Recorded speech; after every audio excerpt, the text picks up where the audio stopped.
So this week we have litha or the summer solstice, whichever you prefer to call it. As witches of the old ways, we call it the summer solstice, but I am going to talk to you about litha, because litha is a Wiccan and modern pagan holiday, and it celebrates the summer solstice, the longest day of the year. Now, it's a minor Sabbath, which means it's one of our minor festivals, and it falls between the two fire festivals of Beltane and Lughnasadh on the wheel of the year. So this year it is on the 19th to 20th in the northern hemisphere, and that is the day that the sun reaches its highest point in the sky. Unlike the ancient Celtic fire festivals, Imbolc, Beltane, Lughnasadh and Samhain, there is no solid evidence that the Celts formally celebrated the solstice, also known as midsummer. Yep, it's the same as the one in Shakespeare. However, cultures across prehistoric and ancient Egypt, particularly the Neolithic and Bronze Ages, clearly marked the sun's movement, and we can see this evidence in monuments like Stonehenge in England and Grange Stone Circle in Ireland, and they both align with the sunrise on this particular day. In modern times, Wiccans and contemporary pagans honour litha as a time of abundance, vitality and peak solar energy on the wheel of the year. It's a time for celebrating the light, connecting with nature's fullness and acknowledging the turning point in the year as the days begin to slowly shorten. Mythologically, it's associated with solar deities like Apollo and Ra, the Wiccan, Oak King and Green Man. And the summer solstice and litha, it's like the sun seems to stop in the sky, rising and setting in the same place over a few days. In fact, the word solstice comes from the Latin solstitium, which means sun stands still.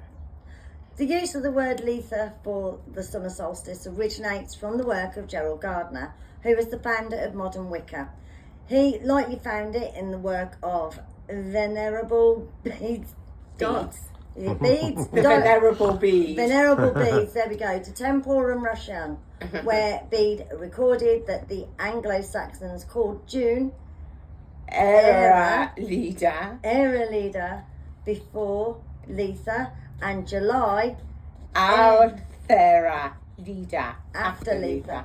That's a mouthful, that is, isn't it? But like the festivals of Imbolc, Beltane, Lughnasadh and Samhain, which are the major Wiccan festivals, as we've already said, the holiday does not appear in any Celtic myth or early medieval text.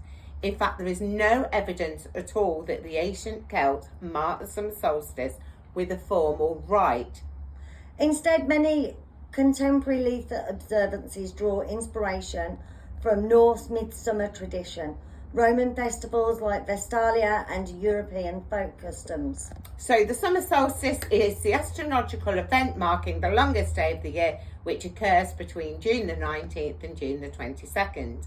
In pre-Christian Europe, then this solstice was marked with feasting, dancing and bonfires. No, not a problem there then. Yeah. The meaning of litha today. In Wiccan traditions, litha marks the peak of the god's power and the fullness of the goddess.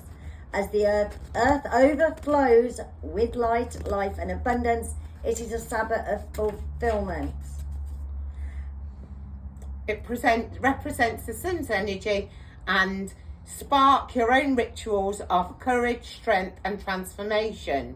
So these are a few things that we use to celebrate.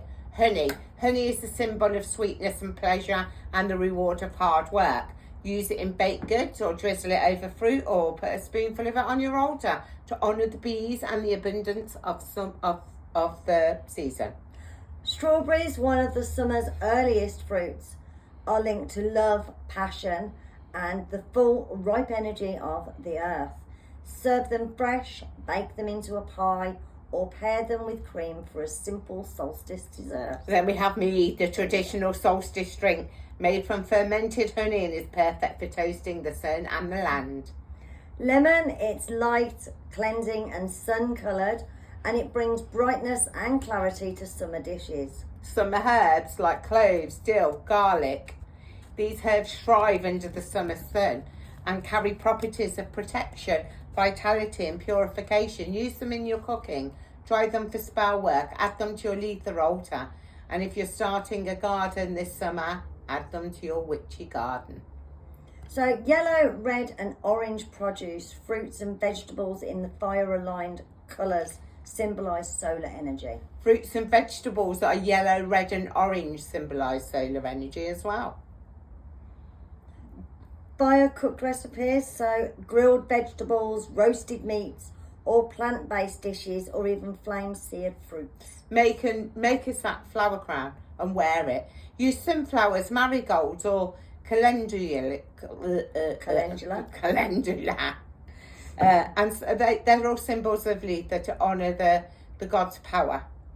So you can add ribbons and you'll have such a festive feeling by wearing a crown. Spend the day in nature. Take a walk, go in the garden, on a picnic, spend some time at the beach or just bask in the beautiful sunlight. Host a bonfire or do some candle magic. Gather friends, share food, have a picnic, have laughter and wishes for the following season, and have a bonfire if you can. Yeah, create a sun catcher. Making a sun catcher or herbal wreath to hang in your window. These will serve as reminders of the sun's protection. Make sure you're gathering all your herbs on Midsummer's Day. They will be most powerful. And decorate your altar with flowers and bring in some of the summer abundance into your altar and make it look refreshed. And that is how you, all about litha, midsummer, how to celebrate and what to eat. Have a blessed day. Have a blessed day.